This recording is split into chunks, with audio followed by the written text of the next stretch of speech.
Selamat pagi Bu Patria dan teman-teman sekalian. Perkenalkan, nama saya Dimas Arya Denata dengan NIM 250-22015.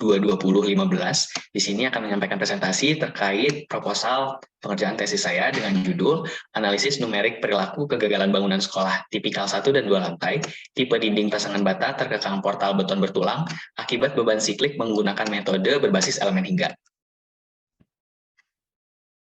Adapun outline presentasi yang akan saya sampaikan pada pagi hari ini, yaitu pertama ada pendahuluan yang terdiri atas latar belakang, tujuan penelitian, ruang lingkup, dan hipotesis. Yang kedua ada studi pustaka terkait studi terdahulu, studi penelitian terdahulu, dan dasar teori terkait. Dan yang terakhir ada metode penelitian, yaitu berisi alur penelitian, rencana pengumpulan data, dan jadwal penelitian.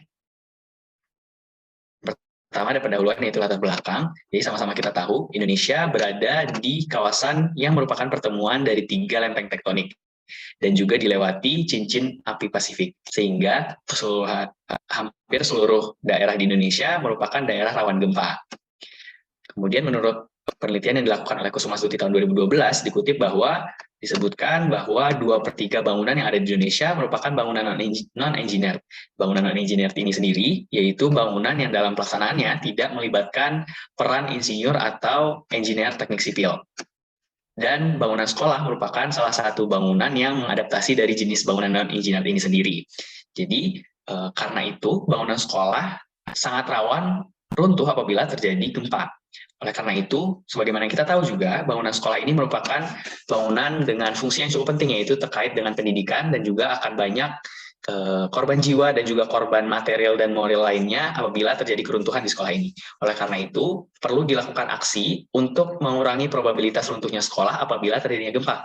Salah satu alternatif yang disarankan adalah penggunaan retrofit seismik. Namun, karena banyaknya sekolah yang ada di Indonesia, tidak mungkin retrofit seismik ini dilakukan secara masif dan juga dalam waktu yang cepat. Oleh karena itu, akan dilakukan pengecekan tipikal bangunan di tipikal bangunan sekolah untuk melihat urgensi dan juga keperluan dari retrofit bangunan sekolah itu sendiri. Sebelumnya telah dilakukan penelitian juga terkait dinding bata terkekang portal, baik secara eksperimen, analitik, maupun numerik. Pertama ada dilakukan oleh Tu dan kawan-kawan tahun 2007, kemudian Suarjana dan kawan-kawan tahun 2012, dan Kusumastuti dan kawan-kawan tahun 2012. Pertama, yang dilakukan oleh Tu dan kawan-kawan tahun 2007 dengan judul Out of Plan Seismic Behavior of Unreinforced Masonry in Field. Penelitian ini melaksanakan eksperimen dan analitik pushover bangunan sekolah existing. Jadi hasilnya menunjukkan bahwa model analitik yang diajukan bersifat konservatif dibanding eksperimen yang dilakukan. Dan juga pada pembebanan monotonik yang dilakukan, kekuatan dinding berbanding lurus dengan kekuatan bata, dan juga berbanding terbalik dengan rasio tinggi terhadap ketebalan, serta mendekati hubungan geometri, trigonometri, dengan perpindahan lateral di luar bidang. Kemudian penelitian kedua yang dilakukan oleh Suarjana dan kawan tahun 2012, dengan judul An Experimental Study on the Effect of Opening and Confined Masonry Wall Under Cyclic Lateral Loading. Penelitian ini membahas tentang eksperimen siklik dinding bata dengan dan tanpa bukaan. Hasilnya menunjukkan bahwa hasil respon struktur antara hasil kekakuan antara dinding bata dengan dan tanpa bukaan, di mana bukaannya sebesar kurang lebih 10%, tidak menunjukkan hasil yang berbeda secara signifikan. Dengan catatan, bukaannya terdapat bingkai jendela kayu sehingga terdapat tambahan kekakuan pada dinding bata dengan bukaan. Kemudian, percobaan yang ketiga dilakukan oleh Kusumastuti dan kawan-kawan tahun 2012 dengan judul Experimental Study on Typical Confined Masonry Structure Under Cyclic Lateral Load, di mana dilaksanakan eksperimen siklik dengan membuat spesimen uji model bangunan non-engineer. Hasil penelitiannya yaitu spesimen uji dapat menahan perpindahan sebesar 3,5% tanpa runtuh. Selain itu dapat disimpulkan bahwa adanya dinding bata meningkatkan kekuatan dan kekakuan struktur dan sebagian besar retakan terjadi pada sudut bukaan. Kemudian dirumuskan masalah dari gap identification yang dilakukan. Jadi akan dilakukan analisis struktur mengenai perilaku kegagalan bangunan sekolah existing yang dibebani gempa siklik. Jadi model ditinjau tidak hanya secara 2 dimensi atau 1 lembar dinding saja, namun secara keseluruhan dari struktur bangunan sekolah secara 3 dimensi. Dan juga pembebanan yang digunakan adalah beban siklik karena lebih menggambarkan gempa yang terjadi di lapangan. Selain itu, tinjauan model uji juga akan membandingkan tipikal bangunan sekolah 1 dan 2 lantai yang merepresentasikan bangunan sekolah yang ada di Indonesia. Kemudian tujuan yang ingin dicapai, pertama, melakukan pemodelan dan analisis numerik bangunan sekolah tipikal 1 dan 2 lantai terhadap beban siklik dengan menggunakan software berbasis metode elemen hingga. Yang kedua, mengkaji perilaku kegagalan bangunan sekolah tipikal 1 dan 2 lantai akibat beban siklik berupa kurva histeretik dan pola keretakan bangunan yang terjadi. Yang ketiga, meninjau parameter yang mempengaruhi model numerik bangunan sekolah tipikal 1 dan 2 lantai, hingga diperoleh hasil yang mendekati dari hasil eksperimen terdahulu. Dan yang terakhir, mengetahui perbandingan perilaku kegagalan bangunan sekolah tipikal 1 dan 2 lantai akibat beban siklik. Untuk ruang lingkupnya, pertama, pemodelan yang dilakukan adalah terhadap bangunan sekolah tipikal 1 dan 2 lantai dengan tipe dinding bata terkekang portal beton bertulang. Kemudian pemodelan dan analisis numerik dilakukan dengan menggunakan software Abacus Cahaya versi 6.14. Kemudian properties yang diinput kepada software tersebut menggunakan hasil pengujian material yang dilakukan oleh Wijaya tahun 2009.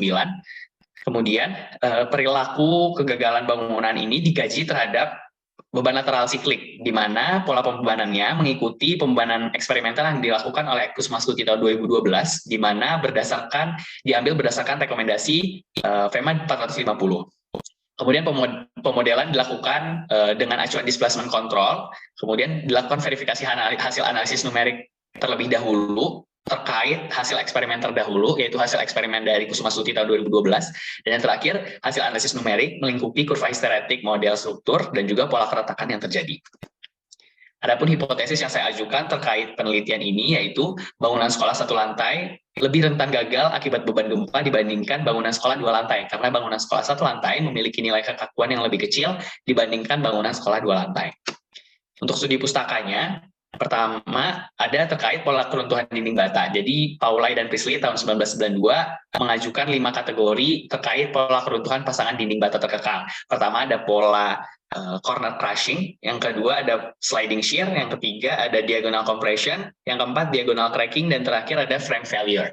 Kemudian, parameter kinerja struktur yang ditinjau akibat beban siklik dilihat hasil dari eksperimental atau numerik menghasilkan kinerja struktur berupa kurva histeretik, kemudian akan ditinjau melalui parameter kapasitas kekuatan puncak, duktilitas, disipasi energi, dan juga degradasi kekakuan. Adapun untuk diagram alir penelitiannya, di sini terdapat 3 kegiatan besar. Pertama, validasi pemodelan, kemudian pemilihan sekolah tinjauan, dan terakhir analisis struktur. Untuk validasi pemodelan, pertama akan ditentukan terlebih dahulu properties material, kemudian dimodelkan spesimen uji yang dilakukan oleh Kusuma Stuti tahun 2012, kemudian di-run pemodelan tersebut hingga menghasilkan hasil numerik, kemudian dibandingkan dengan hasil eksperimen uji yang dilakukan Kusuma Stuti tahun 2012. Ketika hasilnya belum sesuai, akan dilakukan modifikasi properties material. Apabila sudah sesuai, akan dilanjutkan dengan pemodelan bangunan sekolah yang ditinjau. Untuk diagram alir penelitian yang selanjutnya, yaitu pemilihan sekolah tinjauan. Kita tinjau berdasarkan kapasitas struktur dan juga kecenderungan dari tipikalnya sekolah itu sendiri. Kemudian analisis struktur dilakukan dengan memberikan beban siklik, kemudian kita tinjau pola keruntuhan, kurva histeretik, disipasi energi juga. Untuk rencana pengambilan data, di sini ada 3 jenis data kuantitatif, data primer, dan data eksperimental. Data yang diambil tadi seperti yang sudah disebutkan sebelumnya, data kapasitas kekuatan puncak, kekakuan, energi disipasi, duktilitas, dan juga pola keretakan. Ini contoh dari denah sekolah yang akan ditinjau, yang atas bangunan 1 lantai, yang di bawah bangunan 2 lantai. Untuk jadwal risetnya tersendiri, pertama ada persiapan dan seminar dan proposal, itu di bulan Desember dan Januari. Kemudian validasi pemodelan dilakukan di akhir Januari sampai awal Februari. Kemudian pemilihan bangunan sekolah tinjauan di tengah Februari. Kemudian analisis struktur dilakukan dari akhir Februari hingga Maret. Dan terakhir ada seminar progres, sidang akhir, dan semi paper yang dilaksanakan dari April hingga Mei. Mungkin sekian yang bisa saya sampaikan terkait presentasi proposal tesis yang akan saya laksanakan. Terima kasih atas perhatiannya. Assalamualaikum warahmatullahi wabarakatuh. Selamat pagi.